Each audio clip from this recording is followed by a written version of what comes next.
बहुत समय पहले की बात है।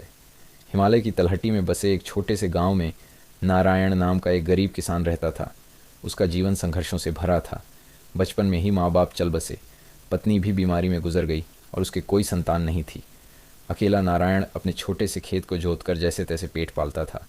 गांव के लोग अक्सर कहते, नारायण बड़ा भोला है, हर सोमवार शिव मंदिर जाकर घंटों पूजा करता है, इतना कष्ट भोगता है फिर भी भोलेनाथ से शिकायत नहीं करता।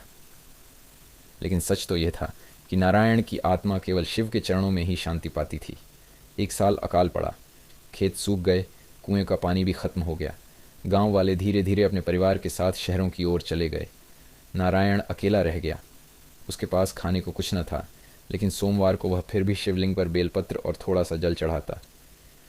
एक रात भूख से व्याकुल होकर उसने शिवलिंग से कहा, भोलेनाथ, भूखा शरीर भक्ति कैसे करे? अगर आप चाहते हैं कि मैं आपकी पूजा करूं तो मेरी भूख मिटाइए। तभी मंदिर में से एक आवाज़ गूंजी, नारायण, तेरी भक्ति की परीक्षा है। अगर तू भूखा होकर भी मेरा नाम ले सकता है तो समझ कि तेरा हृदय मुझ में ही बसा है। नारायण कांप गया। उसे यकीन हो गया कि भोलेनाथ सचमुच सुनते हैं। उस रात वह आंसू बहाता रहा। लेकिन सुबह चमत्कार हुआ। खेत में अचानक वर्षा हुई और फसल अंकुरित हो गई। कुछ महीनों बाद फसल इतनी लहलहा गई कि पूरा गांव लौट आया। लोग नारायण को भाग्यवान कहने लगे। एक धनी व्यापारी ने नारायण से कहा, तू बड़ा भाग्यशाली है, अपनी ज़मीन मुझे बेच दे, बदले में मैं तुझे इतना धन दूंगा कि तू आराम से जीवन गुजार सके। गरीबी में पला नारायण थोड़ी देर के लिए डगमगाया। उसने सोचा, इतना धन मिल जाएगा तो मैं आराम से जीवन जी लूँगा, मंदिर के लिए भी दान कर दूंगा। उसी रात शिवजी उसके सपने में आए और बोले, नारायण, याद रख, धन से खरीदी गई भक्ति केवल सौदा है। असली भक्त वो है जो बिना किसी लाभ के मेरा नाम लेता है। नारायण ने अगले दिन व्यापारी को मना कर दिया। गांव वाले उसे मूर्ख कहने लगे, पर वह मुस्कुराकर बोला, मुझे धन से नहीं, अपने भोलेनाथ से संतोष है। कुछ वर्षों बाद नारायण बहुत बीमार पड़ गया। उसका शरीर कमज़ोर हो गया और लोग समझने लगे कि अब उसका समय पूरा हो गया है। वह अंतिम बार मंदिर गया और शिवलिंग से लिपट कर बोला, भोलेनाथ, मैंने आपसे कभी अपने लिए कुछ नहीं मांगा। आज केवल एक वर मांगता हूँ, जब मेरी मृत्यु हो तो आपके चरणों में स्थान मिले। अचानक मंदिर में तेज प्रकाश हुआ। धुएं से महादेव स्वयं प्रकट हुए। उन्होंने कहा, वत्स नारायण, मैं तेरे तप से प्रसन्न हूँ।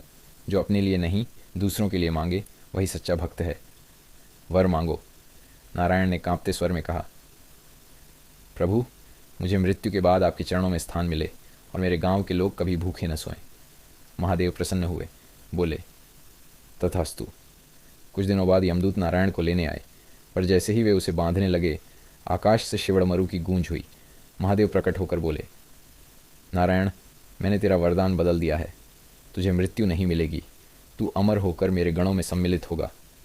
अब से तू हर उस भक्त की रक्षा करेगा जो सच्चे दिल से मेरे चरणों में रोकर पुकारेगा। नारायण हैरान था। उसने कहा, भोलेनाथ, मैं तो केवल आपके चरणों में स्थान चाहता था। महादेव मुस्कुराए, वत्स, तेरे चरण तो पहले ही मेरे हृदय में हैं। अब तुझे मेरी शक्ति मिली है। जिस तरह तूने गांव वालों की रक्षा मांगी, वैसे ही अब तू पूरी मानवता की रक्षा करेगा। गांव वाले देखते ही रह गए। नारायण का साधारण शरीर दिव्य प्रकाश से भर गया। चेहरा तेजस्वी हो उठा और वह शिवगण बनकर आकाश में विलीन हो गया। उस दिन से गांव में मान्यता हो गई कि संकट के समय अगर कोई भक्त सच्चे मन से AUM नमः शिवाय का जाप करे तो नारायण गण प्रकट होकर उसकी रक्षा करते हैं। और इस तरह एक साधारण गरीब किसान नारायण अपनी अटूट भक्ति और निस्वार्थ भाव से शिवजी का प्रिय गण बन गया।